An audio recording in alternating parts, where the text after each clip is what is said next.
है ना, तो उन्होंने भी DMM का ट्रेनिंग किया है सिलीगुड़ी में। कौन 2016 में 2016 में। और पास्टर एल्डर संतवीर तामाङ ने भी ट्रेनिंग किया था सिलीगुड़ी में DMM का 2018 में ना 16 में। ब्रदर उनने भी तालीम किया था 2014 में। ये पहला ये DMM का ट्रेनिंग सब हुआ। बहुत सारे लोगों को, विश्वासी लोग भाई बहन को और स्टूडेंट लोगों को तो मालूम हो गई कि DMM क्या है, ओके। लेकिन जैसे पास्टर को कितने जन को ये शायद मालूम नहीं होगा। तो ये DMM का मतलब है डिसाइपलशिप मल्टीप्लिकेशन मूवमेंट। ये कोई मिनिस्ट्री नहीं है, ये कोई चर्च भी नहीं है, ये कोई संस्था भी नहीं है। ये एक अभियान है, एक चलन, एक जगह में रीच आउट करने का। ये यहाँ पर काम नहीं हुआ ऐसा हम नहीं बोल सकते हैं, काम हुआ है। यहाँ के पासवान लोग जो है, प्रचारक लोग है, वो लोग सब हर कोशिश करके काम कर रहे हैं।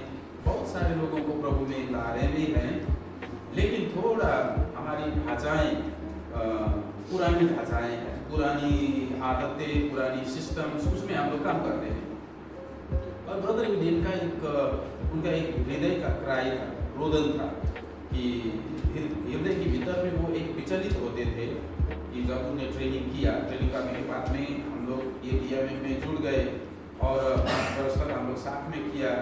और अभी उन्हें नाम बोल रहे थे, ब्रदर ईडेन नाम बोल रहे थे कि Assam, Bihar, Jharkhand, UP, Manipur, Arunachal, Cambodia, Indonesia, Bharat देश में और बहुत और जगह में भी 16 प्रांतों में, नेपाल, मध्यमांचल, पूर्वांचल, सुदूर पश्चिम, ये सारा जगह में सुसमाचार फैल गया है ये DMM के मार्फत। मैंने भी बहुत ट्रेनिंग की, बहुत ट्रेनिंग कराई। 1997 में मैंने भी पढ़ा से पास्टर जोन और पास्टर मीका तो गवाही है, वो लोग आकर बाइबल स्कूल में पढ़ाए भी है। उन लोगों ने 4 महीना का बाइबल स्कूल मैंने शुरू किया। शायद मैं गर्व तो नहीं करूँगा, प्रभु में धन्यवाद के साथ बोल पाऊंगा ये बातों को कि जोश में शायद बाइबल स्कूल खोलने वाला व्यक्ति पहला मैं था। सही ये मैंने नहीं बताया, पास्टर मीका ने बताया कई दिन पहले तो भाई भाई बोलते थे, अभी तो ब्रदर बोलने लगे मुझे, है ना। तो जब वो तालीम मैंने किया, किसी ने पैसा देके, किसी ने ये करके, कोई संस्था के साथ में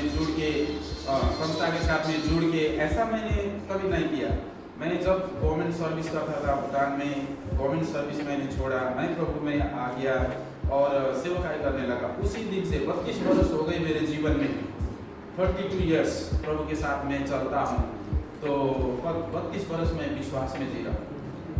तो परमेश्वर ने तरह तरह की बातों को दिखाया मेरे जीवन में, तरह तरह से परमेश्वर ने मुझे प्रयोग किया है। और ये जो 4-4 महीना की तालीम करते थे हम लोग, बहुत तालीम, मैं काउंट कर रहा था ये 4-4 महीना 1997 से लेकर अभी तक जो तालीम किया मैं काउंट कर रहा था। मोर देन 5000 लोगों को मैंने ट्रेन किया, 5000 से भी ऊपर लोगों को ट्रेन किया है। और यहाँ सिर्फ नहीं, विदेश में भी, थाईलैंड में हो गया, कंबोडिया में हो गया, लाओस में हो गया, इंडोनेशिया हो गया, फिलीपींस हो गया, और देश में भी, इवन अफ्रीका में, इवन यूरोप में, विभिन्न जगह में तालीम शुरू किया। और ये जो DMM का दर्शन मुझे परमेश्वर ने 2013 में दिया। ये सारा ट्रेनिंग करता था, भाई लोगों को, बहन लोगों को भेजा, फील्ड में जाके काम किया, बहुत सारा गवाही भी सुनने को मिला। लेकिन जब मैं 2013 में स्विट्जरलैंड में गया था, मैं जाते रहता हूँ, लेकिन उसी साल मेरा एक अद्भुत सा मेरे जीवन में हो गया। वो क्या था, प्रभु ने बोला मुझे, रिचर्ड तू जो कर रहा है मैं खुश नहीं हूँ। इतना काम कर रहा हूँ मैं, इतना काम किया मैंने, है ना, मेरे सोच में तो मैंने बहुत किया, मेरे सोच में मैं सोचता था प्रभु मैंने तो बहुत किया, लेकिन प्रभु ने मुझे बोला मैं तेरे से खुश नहीं हूँ, क्योंकि तू लोगों को मिनिस्ट्री शुरू करने के लिए करता है, चर्च शुरू करने के लिए करता है, मेरा इच्छा तो वो नहीं है। मैंने बोला तू जो कर रहा है, जो सिस्टम के तू ट्रेनिंग करा रहा है, सारा गलत कर रहा है। तो परमेश्वर ने जब ये बोला मैं टूट गया, अरे मैं इतना साल इतना कसरत करके इतना दुख उठाकर मैं सेवा कर रहा हूँ, तो इतना सेवा करते हुए भी प्रभु तू बोलता है कि मैं खुश नहीं हूँ तेरे से। यानी एक स्वर्ग के पिता वो बोल रहा है तो मैं खुश नहीं हूँ, तब आपको कैसा लगेगा? अब आगे प्रभु आमने सामने आगे ऐसा बातें नहीं किया, मेरे हृदय में वो प्रेरणा वो इंस्पिरेशन दिया परमेश्वर। तो मैं गिनती करने लगा, मैं काउंट करने लगा, सारी बातों को मैं काउंट करने लगा। तो परमेश्वर ने मुझे बोला, तो उसके बाद में मैंने प्रभु से पूछा, प्रभु तू क्या बोलना चाहता है, क्या करना चाहता है मेरे जीवन से? तो प्रभु ने मुझे बोला, प्रेरित की किताब से लेकर हिब्रू की किताब तक तू पढ़। प्रेरित पुस्तक, प्रेरित की किताब से लेकर हिब्रू की किताब तक तू पढ़, जो मेरा दास पावल ने लिखा है। जब मैं पढ़ने लगा, मैंने 2-4 महीना में था, जब टाइम में प्रचार किया चर्च में, जब मौका मिलता था नहीं तो मैं वो किताब पढ़ने लगा, पावल ने लिखा हुआ पत्र को मैं पढ़ने लगा। और उसके बाद में प्रभु ने मुझे फिर बोला, मेरे सुसमाचार को पढ़। अब परमेश्वर ने मुझे पूरा एक ब्लूप्रिंट दिया, एक आइडिया दिया, एक ब्लूप्रिंट दिया चर्च का। परमेश्वर कैसे मंडली ढूंढ रहा है, परमेश्वर कैसे राज्य को ढूंढ रहा है, ये सारा एक ब्लूप्रिंट परमेश्वर ने मुझे दिखाया। तो जहाँ रहता है ये होना चाहिए, इसमें मैं खुश रहूंगा। तो मैंने तब उसके बाद में मैं वापस आ गया। मैंने 60 पास्टर लीडर्स लोगों को, टॉप ऑर्गेनाइजेशन के बड़े बड़े पास्टर लीडर्स लोगों को मैंने सिलगुड़ी में बुलाया और उन लोगों को मैंने ये दर्शन को बांटा। परमेश्वर ने मुझे क्या बोला, उसमें 40 पास्टर मेरे फॉर में हो गए, 20 पास्टर मेरे विरोधी बन गए। तब 40 पास्टर लोग मेरे फॉर में थे, मैंने 40 पास्टर लोगों को बोला, अब आप लोगों के लिए मैं क्या करूं? तो उन लोगों ने बोला, जो आपने जो बातें बताई हमारे लोगों को आप ट्रेनिंग दे दो, तो हम लोग भेजेंगे। तो ऐसा करके 2014 में हम लोगों ने एक ट्रेनिंग फाइनल एकेडमी बोल के, बाइबल स्कूल का सारा नाम परिवर्तन हो गया। फाइनल का मतलब है पठाइए को ना, वो जो भेजा हुआ परमेश्वर कार्य के लिए छोड़ दिया गया, रिलीज किया हुआ वो फाइनल एकेडमी बोल के। मेरा स्विट्जरलैंड का दोस्त था, तो वो भी आ गया, वो भी हमारे साथ जुड़ गया और हम लोग साथ में होकर ट्रेनिंग करने लगे। 2014 से लेकर 2018 तक हम लोग ने 700 के करीब हम लोगों ने तालीम दिया। और उन लोगों के द्वारा आज विभिन्न प्रांत में, विभिन्न क्षेत्र में ऐसा अद्भुत काम हुआ। ये DMM का मतलब यह है, डिसाइपलशिप मल्टीप्लिकेशन मूवमेंट। इसका मतलब है चेला बनाना है और अभियान को चलाना है। राज्य को हम लोग नहीं बनाते हैं, हम लोग राज्य बनाने वाले नहीं है, राज्य को अंगालने वाले हैं। राज्य बनाउनको लागि म आएको भन्छौ नि, हामी परमेश्वरको राज्य बनाउनु, हामी परमेश्वरको राज्य बनाउन सक्दैनौँ, परमेश्वरको राज्यलाई अँगाल्छौँ अनि परमेश्वरले चाहिँ उहाँको राज्य हामीद्वारा बनाउनुहुन्छ। हमारे तरफ से परमेश्वर अपना राज्य बनाता है। हम लोग चर्च नहीं बनाते हैं, चर्च प्रभु बनाता है। परमेश्वर शुरू करता है चर्च और उसके हृदय के चर्च बनाता है। पहले शताब्दी की मंडली जो पेंटिकोस्ट के दिन में शुरू हो गया, पेंटिकोस्ट के दिन में पहला शताब्दी का मंडली जब शुरू हो गया, 3000 लोग वहां पर, 120 से 3000 आ गए, 120 से 3000, उसमें बच्चे और महिलाओं को वहां पर जोड़ा नहीं था। तो यदि वो जोड़ने से तो 7000 के करीब करीब इसी दिन प्रभु में आ गए थे। और उसके बाद में फिर लोग बढ़ने लगे, वहां पर एडिशन नहीं हुआ, चर्च में मल्टीप्लाई हुआ। एडिशन होने से 1 + 1 कितना होगा, 2 होगा ना। तो मल्टीप्लिकेशन में ऐसा नहीं होता है। चर्च में क्या होगा, 2 × 2, 4 × 4, 8, 16 × 16, 32 × 32, ऐसा करके जाता है। तो ऐसा करके मंडली वृद्धि होते होते होते मंडली किया। पेंटिकोस्ट के दिन से लेकर 350 वर्ष तक चर्च का इतिहास आप यदि पढ़ेंगे तो वहां पर लिखा है 350 वर्ष तक चर्च घर में मिलता था। डेली वो लोग डेली घर में मिलते थे, डेली बाइबल स्टडी होता था, डेली प्रभु भोज होता था, डेली बपतिस्मा होता था, वहां पर डेली लोग बढ़ते थे। और उसके बाद में परसिक्यूशन हो गया। परसिक्यूशन जब हो गया तो और परसिक्यूशन का मतलब सतावट हो गया। सतावट के बाद में और मंडली फैलने लगा और लोग जगह जगह में, एंटियोक में मंडली स्टार्ट हो गया, सामरिया में मंडली हो गया, यहूदा में मंडली हो गया, ऐसे एफिसस में, कोरिन्थ में, फिलिप्पी में, हर जगह जगह जगह जगह प्रांत में मंडली शुरू हो गया और किसी ने परमेश्वर का काम को रोक नहीं सका। तब क्या हो गया उसके बाद, 350 वर्ष के बाद शैतान ने मंडली की ढांचा को बदल दी और लोगों के जीवन जीवन में थोड़ा गड़बड़ी ला दिया दुष्ट ने। वो मूवमेंट को उसने किल किया, वो फायर जो आग जो था वो आग को उसने मारने की कोशिश की। और उसके बाद में क्या बोलने लगे, एक बड़ा सा सम्राट था, एक युद्ध हुआ, वो युद्ध में वो सम्राट का नाम था कॉन्स्टेंटिनोपल। वो कॉन्स्टेंटिनोपल को दुष्ट ने चलाया। वो तो ईश्वर को नहीं मानता था, परमेश्वर को नहीं मानता था, वो तो ईश्वर देवता को मानता था, वो तो ईश्वर देवता सन गॉड को मानता था। और उसने जब जहां जहां वो वॉर करता था, जहां जहां वो जाता था, वो उसके आगे आगे क्रूस देखता था। जब क्रूस उसको दिखाई देता था, जहां जहां वहां पर जाता था, वो उसको विजय हो जाता था। तब उसने उसको क्या किया, अभी ऐसा नहीं है, अभी वो क्रूस एक जगह में क्रूस लगाना है, एक इमारत बनाना है और एक पुजारी रखना है और सारे जितना विश्वास करता है उन लोगों को वहां लाना है, गांव घर में नहीं करना है करके उसने ये बुद्धि को पास किया।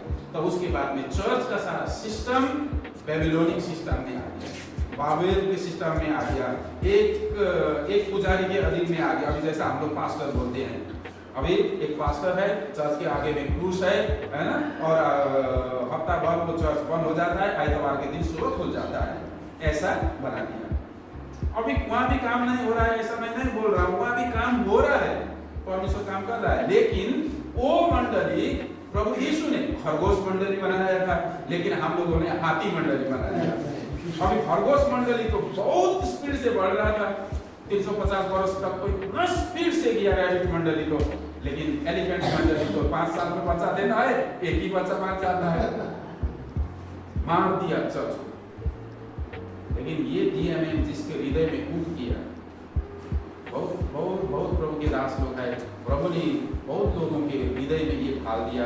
प्रभु यीशु ने मत्ती रचित सुसमाचार 28 अध्याय के 18, 19, 20 वहां पर क्या लिखा है, 19 और 20 पद में जाओ लिखा है। और हम लोग ऐसे पढ़ने से क्या लिखा है वहां पर, जाओ सुसमाचार प्रचार करो, चेला बनाओ, बपतिस्मा दो, जो मैंने बताया है वो करने सिखाओ। हम लोगों ने उल्टा बना दिया, उसको उल्टा बना दिया। प्रभु तूने जो बोला है वो नहीं, हम लोग का चर्च और डॉक्ट्रिन ने जो सिखाया है वो करेंगे बोल के हम लोगों ने उल्टा कर दिया। लेकिन हिब्रू भाषा में वो ग्रेट कमीशन को 18, 19, 20 को यदि हम लोग पढ़ेंगे, वहां पर सिर्फ 3 बातें बताई है, सिर्फ 3 बातें। पहला बात है जाओ, उसी में आ जाता है सुसमाचार प्रचार करना, उसी में आता है पश्चाताप के सुसमाचार को प्रचार करना, उसी में आता है राज्य के सुसमाचार प्रचार करना। जाओ, प्रभु यीशु ने मत्ती रचित लूका रचित सुसमाचार 10 अध्याय में जब 72 लोगों को चुना और उन लोगों को 2-2 करके भेजा। हम लोग क्या बोलते हैं, 1 जन को भेजते हैं, लेकिन प्रभु 2 जन को भेजता है कि नहीं? तब उसके बाद में क्या हो गया, प्रभु ने बोला वहां पर जाओ। और दूसरा बात प्रभु ने महत्वपूर्ण बात बोला चेले लोगों को, चेला बनाओ। और चेला बनाओ कि पहले प्रभु ने वहां पर क्या किया, बपतिस्मा दिया। चेला बनाउनु पहिला बपतिस्माको कुरा गरेको छ प्रभुले। पहिला भन्नुभयो जाओ, दोस्रो कुरो भन्नुभयो बपतिस्मा देऊ।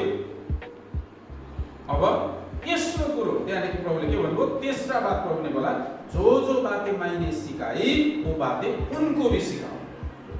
भनेपछि 3 मात्रै कुरा छ त्यहाँ, 4-5 कुराहरू छैन, 4-5 बातें नहीं है वहां पर। पहला है जाओ, दूसरा है चेला बनाओ, तीसरा है जो बातें मैंने सिखाया तुम्हें वो उन लोगों को सिकाओ। इसका मतलब दूसरा तिमोथी 2:2 में के भन्छ, जो विश्वास योग्य छ उनलाई सिकाओ अनि उनले अर्कोलाई सिकाओ। लेकिन हम लोग ने क्या बोला, नहीं, जाओ मंडली बाहर में जाकर बचाओ, चर्च के अंदर लाओ, आइतवार की सुबह में आने को लिए बुलाओ। हम लोगों ने ऐसा किया, अभी भी ऐसे कर रहे हैं हम लोग। अब गलत है या सही है हम लोग अपने आप को बोलना पड़ेगा, है कि नहीं? तो सारा काम रुक गया। लेकिन जिसको भी परमेश्वर का ना एक आयम है, परमेश्वर का आत्मा का एक अभियान है, टाइम में परमेश्वर ने एक आत्मा का अभियान चलाया। ये लूजर का जो मीटिंग हुआ था, लूजर बोल के एक बहुत बड़ा वर्ल्ड के लीडर लोग स्विट्जरलैंड में 1970 में वो लोग इकट्ठा हुए थे। अब उन लोगों ने बातें करने लगे, बड़े बड़े संसार के 6 कॉन्टिनेंट के लोग वहां पर मिलके उन लोगों ने बातें करने लगे। लगे। क्या हम लोग जो प्रभु ने सिखाया है वैसे तरीका से हम लोग सिखा रहे हैं, चेला बना रहे हैं? बहुत लोगों ने बोले नहीं, ये हम लोग ने उल्टा कर रहे हैं। तब वहां पर ये जन्म हो गया और ये शब्द जन्म हो गया DMM वाला शब्द, डिसाइपलशिप मल्टीप्लिकेशन मूवमेंट। और उसके बाद में ये जो मूवमेंट चला, आज संसार में बहुत सा मूवमेंट है। और ये मूवमेंट कैसा होता है आपको मैं बताऊं, ऑर्गेनिक होता है ना? ये मूवमेंट ऑर्गेनिक होता है। इसमें ना विदेशी सपोर्ट चाहिए, इसमें ना किसी अगुवा लीडर चाहिए, इसमें ना कोई भी आपको सहायता चाहिए, ये अपने आप बढ़ता है। कैसा बढ़ता है? जब मंडली सीखता है जाने के लिए, चेला बनाने के लिए, बपतिस्मा देने के लिए और चेला बनाने के लिए, जब सीखता है तब मंडली अपने आप मल्टीप्लाई हो जाता है। आजकल हमारा सोचाई कैसा है? प्रभु में लाओ और थोड़ा देर में काला कोट लगाने वाला, टाई लगाने वाला को बुलाओ और नदी में ले जाकर बपतिस्मा दो और बपतिस्मा का सर्टिफिकेट दो और मेंबर बनाओ और फलाना मिनिस्ट्री का बन गया बोल के ले। अभी तो उसके बाद में क्या हो जाता है? उसके बाद में ऐसा हो जाता है वहां पर मरने बेला में चाहिए नहीं गाड़ी तो मरना ही पड़े। ऐसा बातें हम लोग करने लगते हैं। यरूशलेम की मंडली हो गया, पहला शताब्दी की मंडली मरेंगे कहाँ, दफनाना है उनको पता नहीं था, मर जाते थे दफना जाते थे। अभी हम लोग पहले से प्रिपेयर हो जाते हैं, आत्मा को काम करने नहीं देते हैं, परमेश्वर से फास्ट होना चाहते हैं हम लोग, इसीलिए हम लोग पीछे रह गए, वो बात हो गए। तो प्रभु भन्दा अगाडि जान खोजेकोले गर्दा मण्डली पछाडि भयो। प्रभु ने कहा जाओ। और आप लोग जब यहाँ पर आए हैं तो फिर हम लोग ने जब ट्रेनिंग किया 2014 से, हम लोगों ने ट्रेनिंग करके वहां पर 60 के आसपास आए थे, 54 ट्रेनिंग खत्म करके चले गए।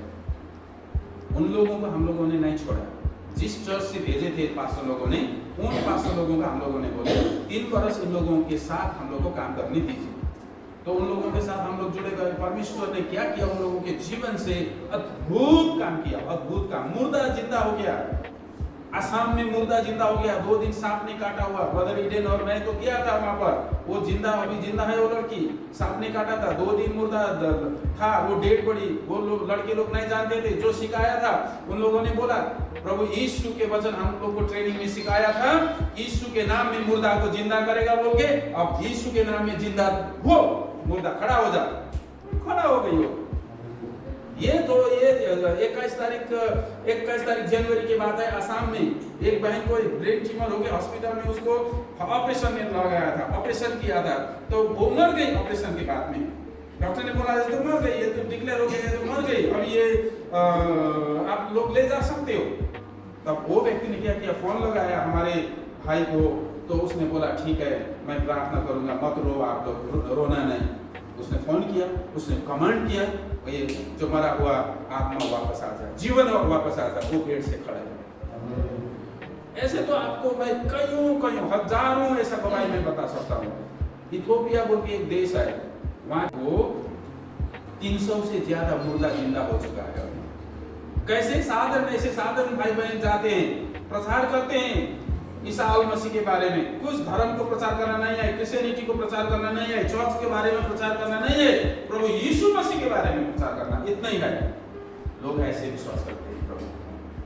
तो परमेश्वर ये तरह का मंडली चाहता है। ये भाई बहन लोग जो 13 जन यहाँ पर देखने से ना नॉर्मल है, कोई ये क्या करेगा लोग, ऐसा ना हम लोग ऐसा सोचते हैं ना। लेकिन उन लोगों के जीवन में परमेश्वर ने क्या रखा है हम लोग नहीं जानते। परमेश्वर यदि वो विश्वास योग्य रहकर फेथफुली परमेश्वर में काम करने लगेंगे, यही पहला शताब्दी की मंडली में जो बोले थे ना, ये उलट करने वाले हैं संसार को, यही लोग भी संसार को उलट करने वाले बन जाएंगे। प्रभु की महिमा हो। तो मेरा समय जैसा पिता ने यीशु को भेजा, यूहन्ना 20:21 में ऐसा लिखा है ना, जैसा पिता ने मुझे भेजा ऐसा मैं आपको भेजूंगा। प्रभु यीशु ने चेले लोगों को बोला, 12 चेलों को उन्हें चुना, ज्यादा नहीं चुना प्रभु यीशु ने, 12 चेले को चुना। 12 चेले को 3 बरस दिया, अपने साथ में खाने, अपने साथ में बैठना, अपने साथ में लेके चले और सिखाया ऐसा करके करना। जहां पर गलती किया सुधार किया, उसके बाद में प्रभु ने क्या बोला उन लोगों को, अब तुम लोग करो, तुम लोग कर सकते हो। सेवकाई में ना ये बातें हमें जानना चाहिए। कोई समय हम लोगों को कंट्रोल करके नहीं रखना है, चर्च को रिलीज कर देना है, चर्च को छोड़ देना है। विश्वासियों को छोड़ना का मतलब विश्वासियों को काम करने के लिए छोड़ना पड़ेगा। सिर्फ चर्च में बुला के मेंबरशिप लगा के टाइप ऑफरिंग लेकर हम लोग बैठना वो एकदम डेंजर है। उसका लेखा बहुत खतरनाक से लेगा परमेश्वर हमारे से। रिलीज करना चाहिए विश्वासी को, छोड़ देना चाहिए सुसमाचार के लिए, चेला बनाने के लिए, सिखाना है अकाउंटेबिलिटी, सबमिशन, ये ओबीडिएंट, चेला का एक चरित्र, चेला का काम, ये सारे बातों को सिखाकर उन लोगों को छोड़ना चाहिए। तो हम लोग क्या करते हैं, ऐसा ट्रेनिंग करते हैं, उन लोगों के साथ 3 साल जोड़ते हैं, फिर हम लोग एग्जिट हो जाते हैं, हम लोग निकल जाते हैं, हम लोग अपना बैनर लगाने नहीं देते हैं, अपना चर्च का नाम लगाने नहीं देते, कुछ भी हम लोग नहीं करते। उन लोगों को बोलते हैं अभी आपका काम है, आपका पसीना, आपका मेहनत, आपका आंसू, आपका परिश्रम है, आप करो, परमेश्वर आपको प्रयोग करेगा। प्रभु यीशु मसीह ने क्या किया, 3 वर्ष उन लोगों के साथ में रहकर प्रभु यीशु एग्जिट हो गए और चेले लोगों को दिया। पावल ने क्या किया, पावल ने इफिसी में किया, 2 वर्ष रहा, अब अपना काम किया, एग्जिट हो गया। निकलना है हम लोगों को, चर्च बढ़ गया। यदि मेरा एक दोस्त है फ्रांसिस केन बोल के, कैलिफोर्निया में अमेरिका में रहता है, बहुत बड़ा चर्च का पास्टर, उसका चर्च में वो करीब विश्वासी मान लीजिए 25,000 से ज्यादा था, 25,000 से ज्यादा। जब ये डीएमएम का विजन उसके मन में घुस गया, उसके जीवन में आ गया, उसने इमीडिएटली चर्च छोड़ दिया, अपने भाई को दिया, वो निकल गया। अभी वो डीएमएम का काम करता है, चेला बनाता है। इतना 25,000 के बीच में बोलने वाला व्यक्ति 5 जन के बीच में जाकर बोल रहा है। आपको मालूम है, पास्टर जोन पास्टर मीका को बनाएंगे, पास्टर मीका को सिखाएंगे, पास्टर अब्राहम को बनाना है। ऐसा करके यदि मंडली में हम लोग सिखाएंगे ना, ये जगह को रीच आउट करने के लिए हमें कोई टाइम भी नहीं लगेगा, ऐसा रीच आउट होता है। लेकिन हम लोग ऐसा नहीं करते, उनकी मंडली से हमें चोरी करके लेके आकर हमारा जनसंख्या बढ़ाते हैं, ऐसे हो जाता है। इसीलिए परमेश्वर काम नहीं कर रहा है हमारे जीवन से। पश्चाताप करना चाहिए हमें, और हमें परमेश्वर ने सिखाई हुई बातों को करना चाहिए। और ये भाई बहन लोगों को बधाई है। यहाँ पर आप लोगों के सर्टिफिकेट में एक तो बात लिखा है, एक तो ही लिखा है आपके सर्टिफिकेट में, वहां पर ये 2 हफ्ता का ट्रेनिंग कंप्लीट किया है। आप लोगों ने ट्रेनिंग कंप्लीट नहीं किया है, 2 हफ्ता का किया है। आपको अभी 3 वर्ष जुड़ना है ये ट्रेनिंग में।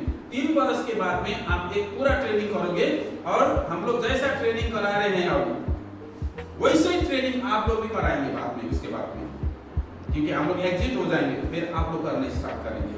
ये सिस्टम है ये, और मैं इतना ही रखना चाहता हूँ, और आप लोगों को बधाई देना चाहता हूँ। और हमारे जितने, मैं अभी जगह जगह में जाके ये डीएमएम का विजन लोगों को बता रहा हूँ, पास्टर लीडर्स लोगों को बता रहा हूँ। यदि आप लोग दोस्त में रखना चाहते हैं तो हम लोग आएंगे, हम लोग बताएंगे कि चर्च कैसा वृद्धि होता है, मंडली कैसा बढ़ता है, लोग कैसे प्रभु में आ जाते हैं। सिंपल है, वेरी ऑर्गेनिक, इसमें कोई रुपया पैसा कुछ नहीं लगेगा, सपोर्ट भी नहीं चाहिए। अब सपोर्ट कैसा करता है बोल के यदि आप पूछेंगे तो पावल ने क्या किया था, हमें बिजनेस किया था ना, हम लोग ने बिजनेस में बहुत लोगों को मदद किया।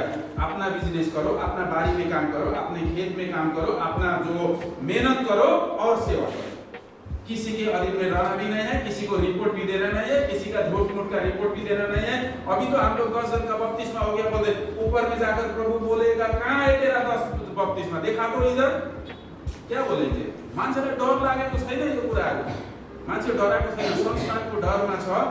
आज बहुत सारा कति प्रभुले चलाएका प्रभुका दासहरू पनि पेन्डुलम भएर बसेका छन्। अहिले केही छैन, तिनीहरूको एनर्जी पनि सक्यो, तिनीहरूको मेहनत पनि खत्म भयो, संस्थाले पनि निकालिदियो, अहिले केही पनि छैन, उनीहरूको हाता लाग्यो सुन्न। हेर्नुहोस् है,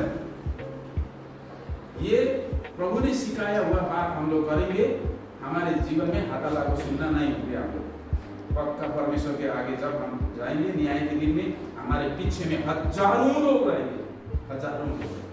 मैं तो बोल नहीं सकता मैंने कितने लोगों को सुसमाचार सुनाया, कितने लोगों को चेला बनाया, काउंटलेस है। मैं तो काउंटलेस बोलता हूँ। प्रैक्टिकल पहला करो, करने के बाद में बोलो। मेरा कहने का मतलब ये है, आप करो तब बोलो, आपके जीवन से प्रूफ करो तब बोलो। यदि कर नहीं सकते, चेला बना बोलता है, आपके चेला एक ही नहीं है, चेला क्या चेला बनाना है कि नहीं? तो इसीलिए मैं ये उत्साहित करना चाहता हूँ आप लोगों को, बाइबल फॉलो कीजिए। हमारा डॉक्ट्रिन फॉलो करने का जरूरत नहीं है। चर्च का लिटर्जी क्या बोलता है मान लीजिए, वो चर्च का एक नियम है, मान लीजिए। लेकिन चेला बनाने चर्च रुकता है तो वैसा चर्च में आपको रहने का कोई जरूरत भी नहीं है। लेखा पास्टर आपके आगे खड़ा होकर नहीं देगा, अगुआ खड़ा होकर नहीं देगा, लेखा आपको आप देना है। अब ये इसका मतलब ये नहीं है पास्टर से बागी हो जाओ, पास्टर को छोड़ छाड़ के चेला बनाने के काम में निकलो, ये बात भी नहीं है। ये भी गलत धारणा नहीं लेना। चर्च के साथ में आपने अगुआ के अधीन में रहकर परमेश्वर का काम करना और वृद्धि होगा। तो मैं ट्रेनिंग करते करते बहुत साल हो गया, 22-25 साल हो गया ट्रेनिंग में जुड़ा हुआ हूँ मैं, उससे भी ज्यादा हो गया। तो मैंने देखा है जो व्यक्ति सबमिट लीडर के अधीन में होकर काम करता है वो हमेशा उसको प्रॉस्पेरिटी में प्रभु देता है और प्रभु उसको आशीष देता है। प्रभु हम सबों को आशीष दे और प्रभु आपके जीवन में आपको प्रयोग करे और दुख के समय में, दुख के घड़ी में, उसी समय में विश्वास योग्य रहिए, वहीं पर आपका प्रमोशन होगा, वहीं पर परमेश्वर आपको और दूसरा स्थान मिलेगा। मैंने क्या क्या खोया ये 2 जन आगे में बैठे उन लोगों को भी बता सकते हैं। मैं कहाँ पहुंच गया था, फिर मैं सुन्ना होकर निकला था, मैं जीरो होकर निकला था। मेरे मेहनत मेरे आंसू से मैंने किया था, मेरा आंसू मैंने बहाया था, लेकिन मेरा वो आंसू भी सूख गया। लोगों ने मुझे ही विरोध किया, लोगों ने मुझे ही खराब बोला, लेकिन परमेश्वर ने मुझे प्रूव किया मैं कौन। जिस व्यक्ति ने मेरे जीवन में जो भी किया आज वो तसनस हो गया। इसलिए मैं किसी को विरोध तो नहीं कर रहा हूँ, मेरा कहने का मतलब ये है किसी का विरोध मत करो, किसी के साथ कंपटीशन मत करो। परमेश्वर ने जो बात आपको बताई है वही कह कीजिए, परमेश्वर आपको प्रमोशन देगा। परमेश्वर का राज्य ऐसा बनता है। प्रभु का महिमा हो। आइए हम लोग प्रार्थना करें। परमेश्वर पिता धन्यवाद।